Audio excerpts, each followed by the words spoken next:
আমি নবীজির পাগল, আমি মদিনার পাগল।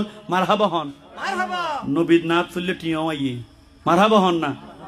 আর ভাই বাহাদুরে 500 টিয়া দিয়ে একটা মারহাবা বড় করি হন। শুনছু ভান্ডারি হন বড় আলেম নয়, ইবে হদ্দে আমার সকল রোগের ওষুধ দয়াল নবীর সালাম দরুদ। সুবহানাল্লাহ। আমার সকল রোগের ওষুধ দয়াল নবীর সালাম দরুদ।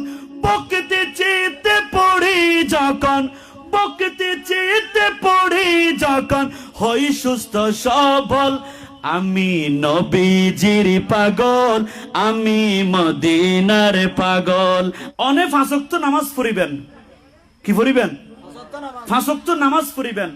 সবসময় উজু অবস্থায় থাকিবেন।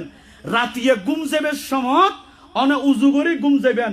অনত যতক্ষণ ঘুম নয় এতক্ষণ আন নবীর দরুদ শরীফ পড়ি পড়ি ঘুম যাবেন। মনে করিবেন যে কোনো একটা রাত আমার নবী আপনার সাথে দিদারে আসবেন আসবেন। শেখ শরফুদ্দিন বুসুরি রহমতুল্লাহ আলাইহি প্যারালাইসিস বিয়ারাম হই গই ইবে খোদ আইতে পাসিবের হনা আশ্রয় নাই, একমাত্র আশ্রয় দিন নবী রাসূলুল্লাহ সাল্লাল্লাহু আলাইহি ওয়াসাল্লাম। ইবে নবীর নামরুদ নিজে নিজে বানায় বানায় কসিদে পড়েন।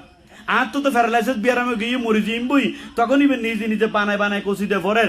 আর নবী সোনার মদিনা তুন ইবের হাসে তশরিফ আইনি।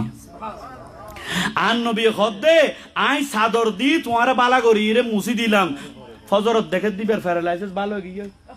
শেখ শরফুদ্দিন বুসুরি রহমতুল্লাহ আলাইহি যদি উনি কসিদা পড়ে পড়ে রাত্রি বেলায় ঘুমালে, আমার নবী ওনার স্বপ্নের মাধ্যমে এসে ওনাকে যদি ওনার একটা চাদর দিয়ে যদি জড়িয়ে দেওয়ার পরে উনি প্যারালাইসিস ব্যারাম থেকে ভালো হতে পারে, ইনশাআল্লাহ আমি নবীর উম্মত, আমার নবী আমাকে সাফা দিতে পারে।